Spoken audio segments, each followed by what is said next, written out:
Esse texto está no capítulo 4, versos 4 a 8, e eu queria convidar vocês para essa leitura em uníssono. Vamos ler a uma só voz, Eclesiastes 4 a 8.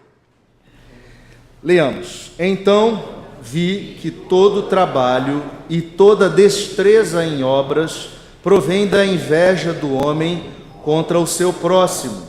Também isto é vaidade e correr atrás do vento.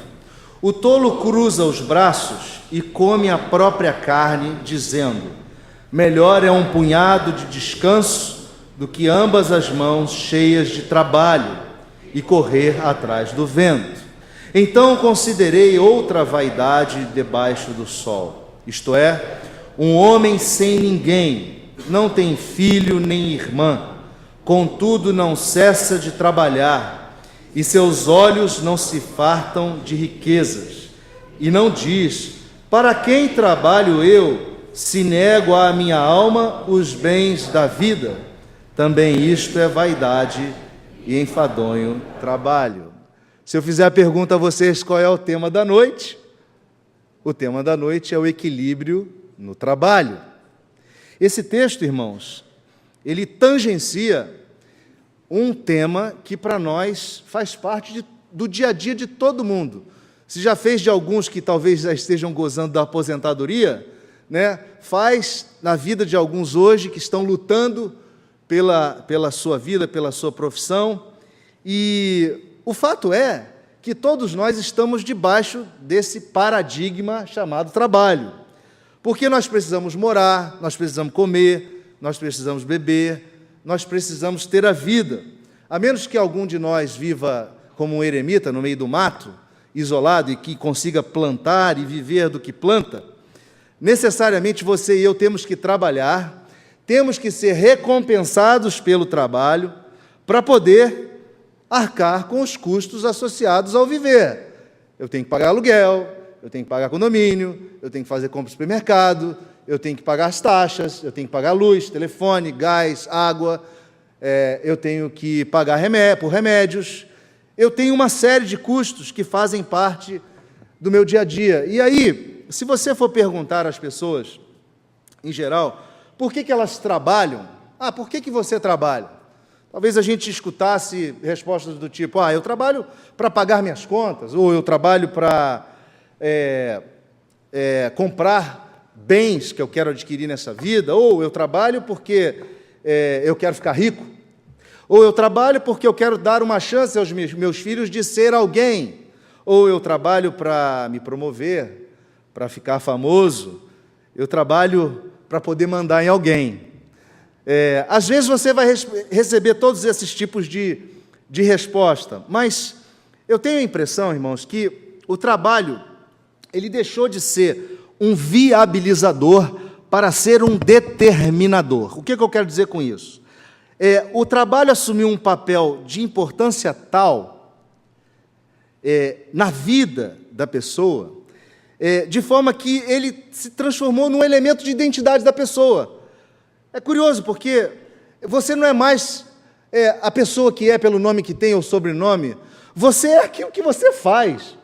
Fulano de tal é advogado, fulano de tal é diarista, Beltrano de tal é motorista, fulana é dentista, ou seja, as pessoas são identificadas pelo trabalho que elas têm, e isso deu ao trabalho, digamos assim, um valor muito desbalanceado. Nós vemos também que o trabalho na nossa geração, talvez nas últimas décadas, tenha se tornado um ídolo para muitas pessoas, né? Pessoas que buscam no trabalho um significado para explicar a razão de existir. Trabalho, logo existo. Trabalho, logo sou alguém, né? E, por outro lado, também tem pessoas que não atribuem ao trabalho uma razão de existir, mas atribuem ao trabalho algo do mal, né? Demonizaram o trabalho. O trabalho não serve para nada. Portanto, se eu puder viver às custas de alguém, se eu puder ficar de folga, o que mais importa é o seguinte: eu quero estar relaxado e não quero estresse. né? Muitas pessoas têm essa perspectiva, né?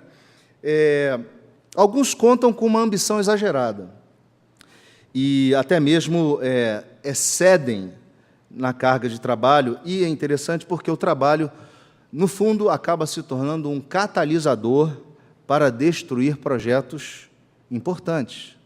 O trabalho pode se tornar um catalisador. O que é um catalisador? É alguma coisa que acelera uma reação química, ou seja, ele acelera um processo de destruição de projetos importantes.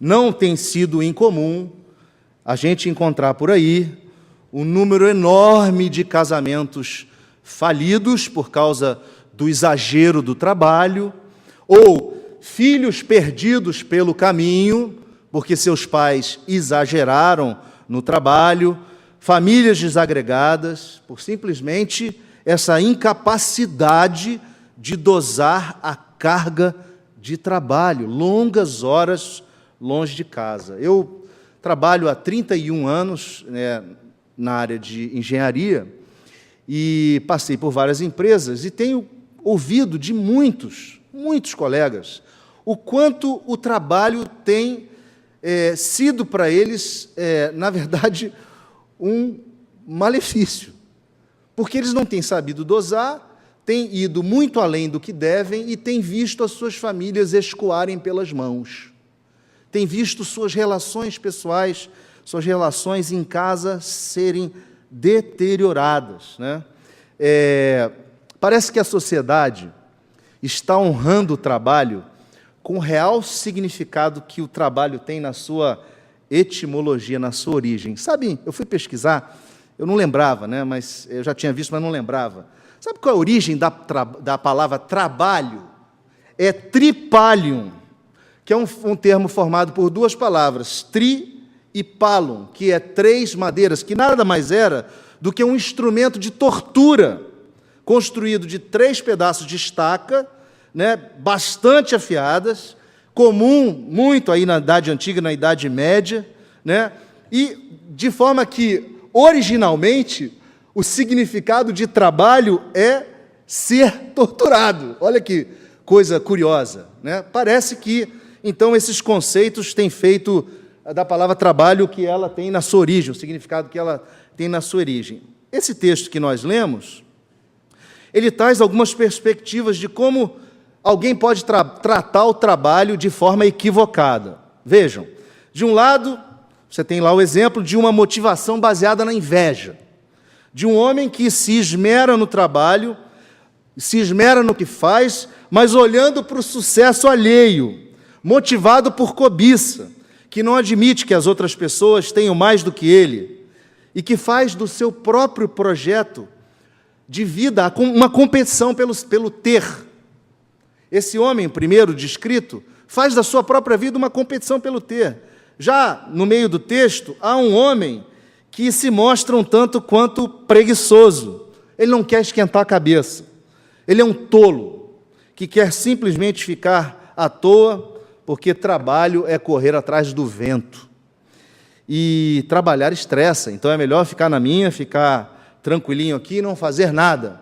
E tem o terceiro homem do finalzinho desse texto que lemos, da perícope pequenininha que lemos, que mostra um homem que se dedica exageradamente ao seu trabalho, né? E ele não tem com quem compartilhar. Olha que duro. O homem trabalha e não tem com quem compartilhar o fruto das suas mãos. Vira um propósito, um projeto sem propósito, um propósito vazio, né? E é curioso, porque o texto de Eclesiastes, de todos os livros da Bíblia, é o livro onde aparece o maior número de vezes a palavra trabalho.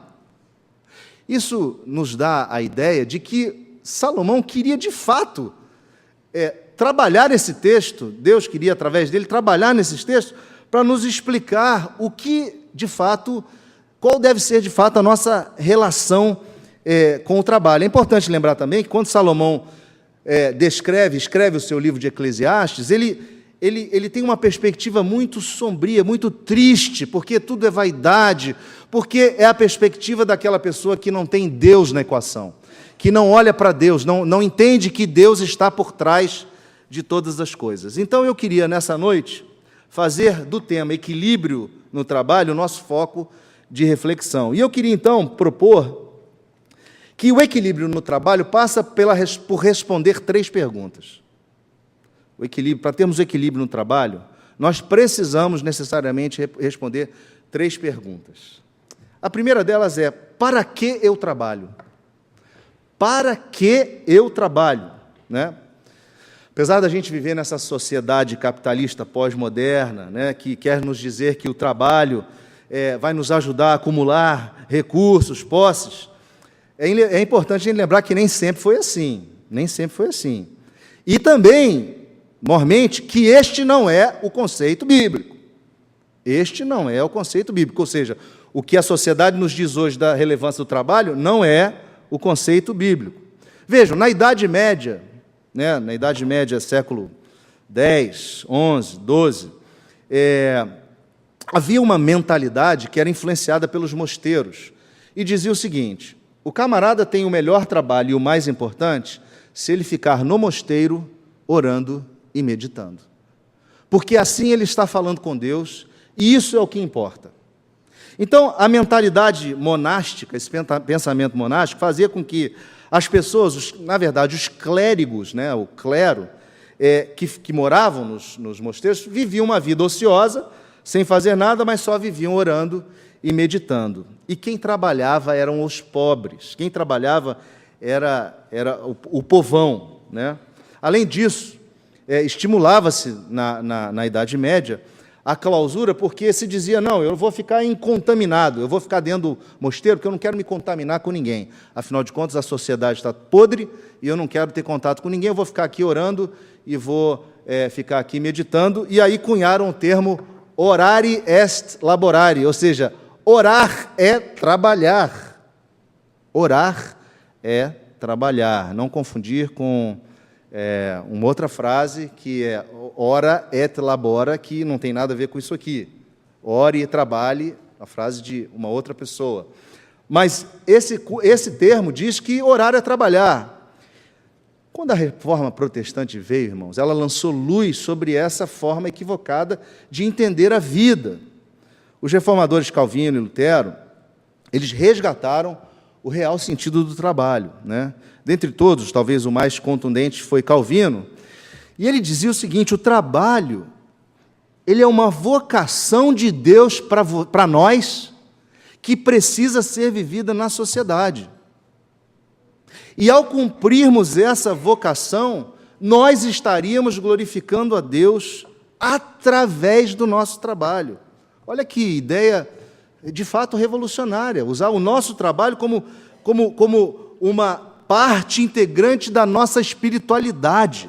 Esta é a nossa visão bíblica, que nasceu no pensamento reformado, de que o nosso trabalho faz parte integrante da nossa espiritualidade. Um poeta inglês, contemporâneo dele, escreveu um poema, né, que talvez sintetize a maneira dele pensar, que diz o seguinte: o nome do poeta é George Herbert, né? Ensina-me, meu Deus e meu Rei, a ver em todas as coisas, e o que quer que eu faça, ensina-me, meu Deus e meu Rei, a ver-te em todas as coisas, e o que quer que eu faça, que o faça como se fosse para ti. Um servo com esse preceito faz da labuta algo divino. Quem varre uma sala, segundo as tuas leis, enobrece a mesma e a sua atividade. Olha que mentalidade fantástica.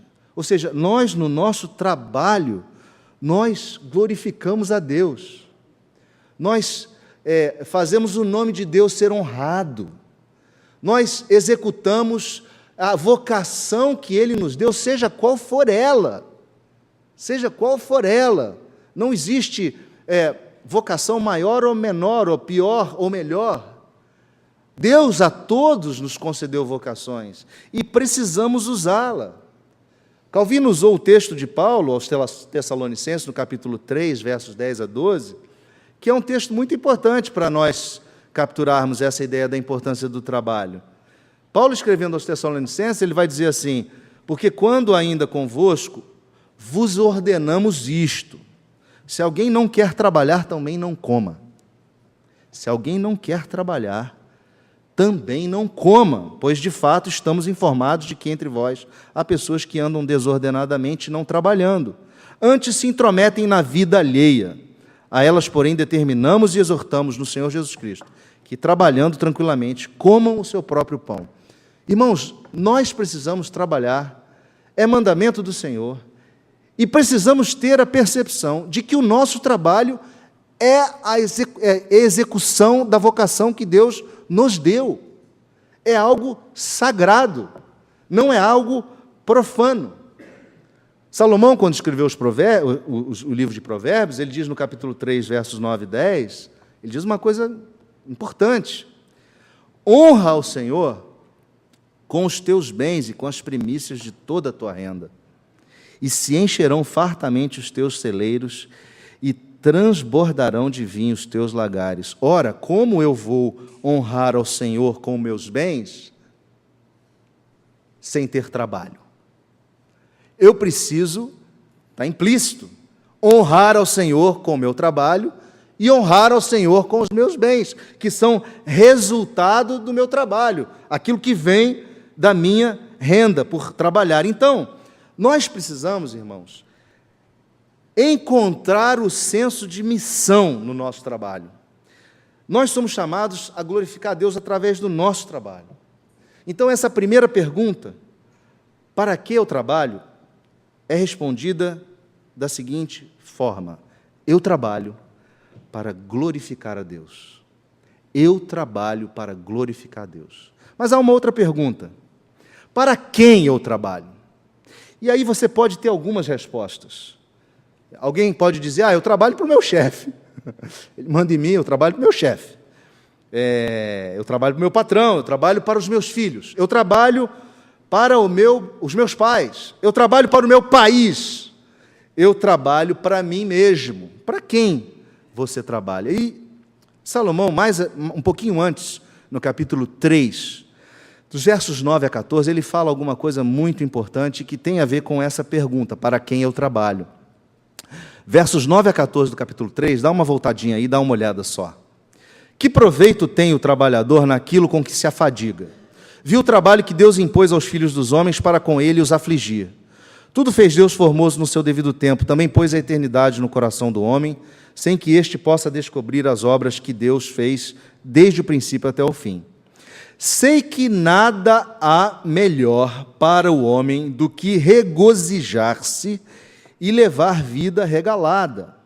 E também que é dom de Deus que possa o homem comer, beber e desfrutar o bem de todo o seu trabalho.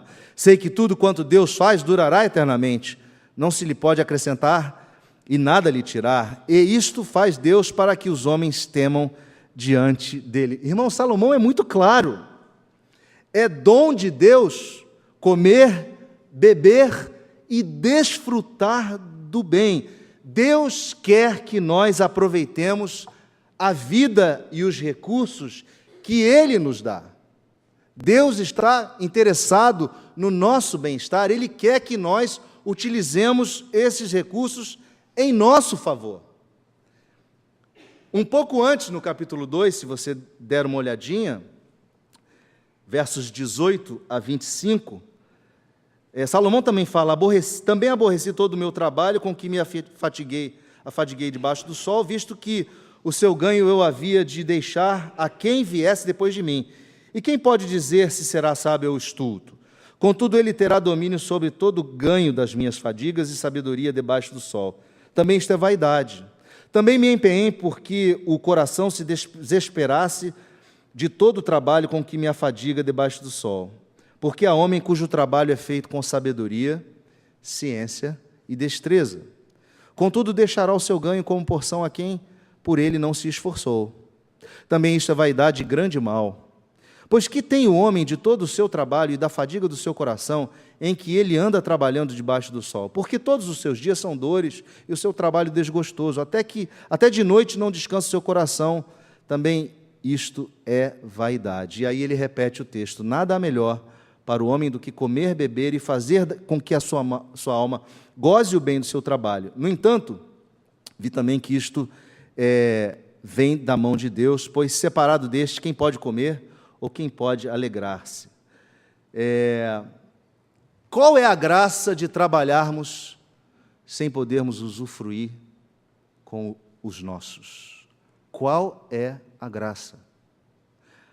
A palavra é muito clara. Deus estabelece que o princípio do nosso trabalho é para ser compartilhado com alguém, né? E ele fala um pouco mais adiante, numa outra passagem, que há um homem que não consegue compartilhar com ninguém. No fundo, quem vai comer e desfrutar do fruto do trabalho dele é um estranho. Então, irmãos, eu trabalho para mim. Eu trabalho para os meus.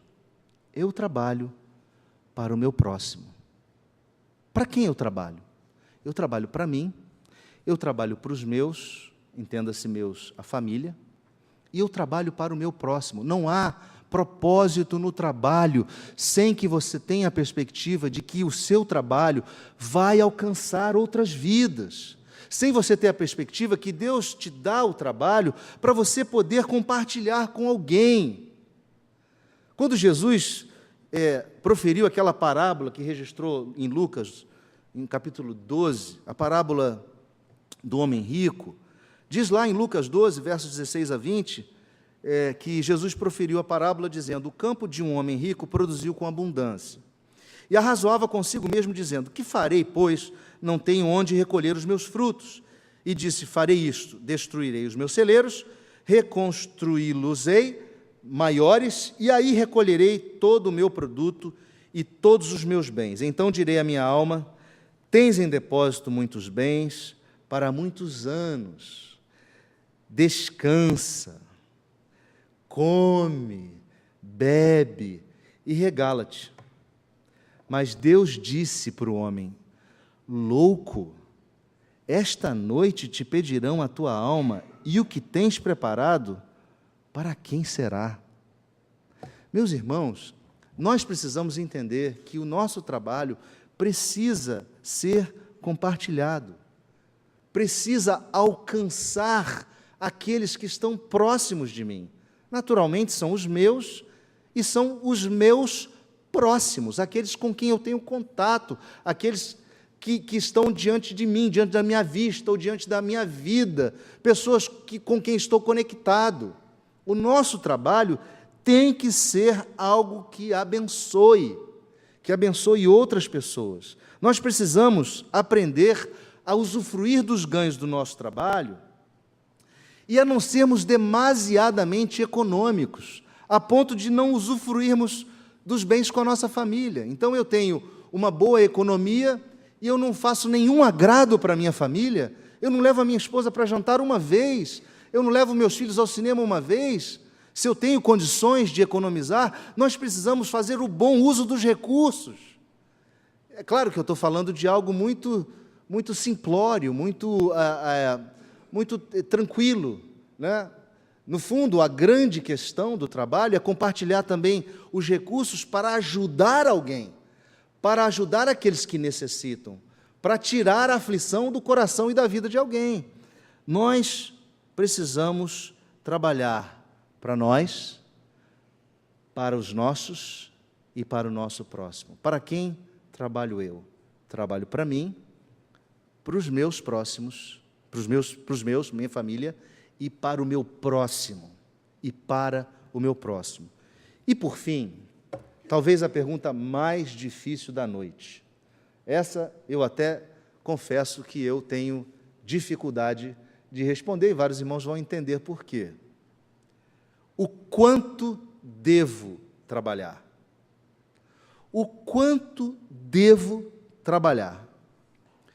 Muitos de nós, irmãos, vivemos com uma sobrecarga de trabalhos infindáveis, seja por causa das contingências do mercado, da situação econômica, e aí você está numa empresa, a empresa enxugou e você está sendo assoberbado com tarefas daquelas pessoas que já não estão mais trabalhando com você, seja por conta da, talvez, má administração de um gestor, de uma empresa, seja também, talvez, por conta da própria ineficiência que muitos de nós têm ao fazer o trabalho, né? Ou até mesmo a falta de disciplina. Tudo isso gera um sobretrabalho, uma sobrecarga de trabalho, que muitas vezes nos detona, né? Eu diria, e responderia a essa pergunta, o quanto eu devo trabalhar, olhando para 3 perspectivas. Primeira é a seguinte: eu trabalho se eu estiver no meu limite, de modo que o meu corpo não me dê sinais que eu estou exagerando. Então, o primeiro ponto é que o limite, se você cruzar o limite do trabalho, o seu corpo vai dar sinais. O segundo é que a sua família vai dar sinais. A sua família vai dar sinais de que você está exagerando no seu trabalho, né? E você precisa rever. E a sua igreja também vai dar sinais, né? Seu humor anda mal por causa do trabalho? Sua família anda reclamando de você porque você não para em casa? Porque você viaja muito? Ou porque você trabalha longas horas? A sua igreja não vê mais você? Essas são perguntas honestas que a gente tem que fazer para nós mesmos. Para nós mesmos.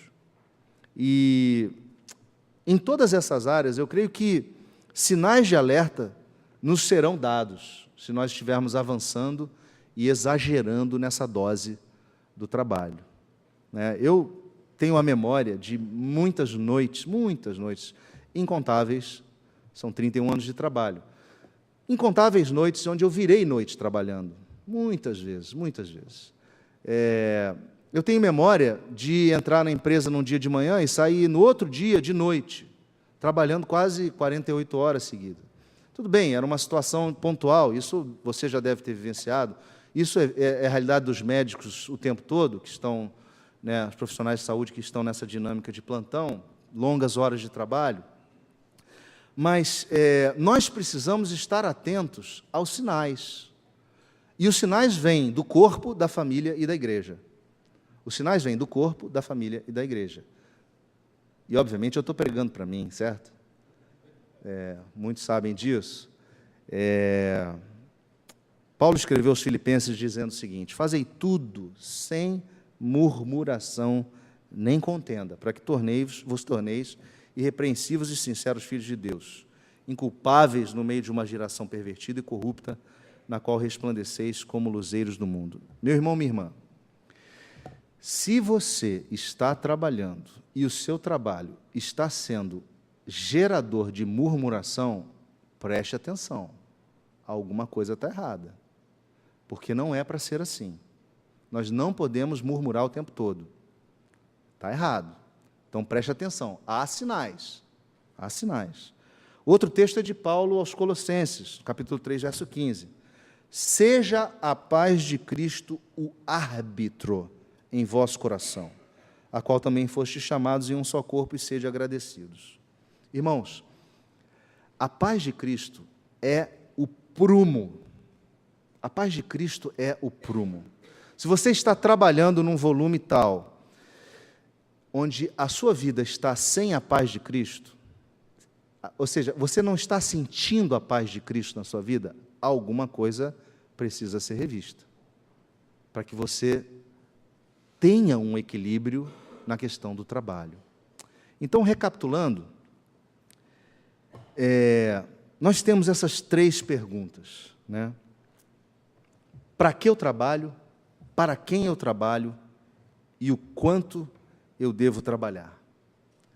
Para que eu trabalho? Eu trabalho para glorificar a Deus. Eu trabalho para a glória de Deus. Eu trabalho por causa de uma vocação que Deus colocou em mim para servi-lo na sociedade. Para quem eu trabalho? Eu trabalho para mim, para os meus e para o meu próximo, para ser bênção na vida das pessoas, para ser ajuda na vida das pessoas, para ser apoio na vida das pessoas. E o quanto eu devo trabalhar? Eu devo trabalhar enquanto os sinais me mostram que eu estou saudável emocionalmente, espiritualmente e fisicamente. Que o Senhor possa nos ajudar. É um desafio na nossa geração. A palavra americana workaholic é a que mais define muitos de nós, trabalhadores incansáveis que não conseguem parar, mas que o Senhor possa nos ajudar a ter o equilíbrio, porque esse equilíbrio, ele é absolutamente fundamental para a nossa saúde física, emocional e espiritual. E ele está totalmente ligado com o equilíbrio financeiro. Um está ligado ao outro. E que a gente possa, então, buscar de Deus esse equilíbrio, exercitar esse equilíbrio e nos ajudar uns aos outros, dizendo, olha, segura aí, vamos pescar, vamos surfar, vamos fazer aquilo que dá prazer, né? Que o Senhor te abençoe, que o Senhor te dê sabedoria do alto e, acima de tudo, não deixe você parar de ter esperança e expectativa de que Ele trará bons dias para a sua vida, trará boas novas para a sua vida, por mais difícil que ela esteja. Vamos curvar a fronte, vamos orar? Senhor, é com muita humildade na Tua presença que nós queremos te pedir que o Senhor possa aplicar essa palavra em nossos corações. Muitas vezes é muito difícil a gente fazer tudo isso que a gente falou, mas o Senhor tem nos dado sabedoria do alto, a presença do Teu Espírito em nós é capaz de nos direcionar nisso e nos abençoar. Deus, tem compaixão de nós, tem misericórdia de nós, não permita que o trabalho se torne um ídolo em nossos corações, e que o Senhor seja o único entronizado em nossas vidas, receba todo o louvor, e que as nossas vidas e a nossa vocação possam honrar o Senhor onde estivermos, que o Senhor seja louvado e engrandecido através do nosso trabalho, pois nós oramos em nome de Jesus. Amém.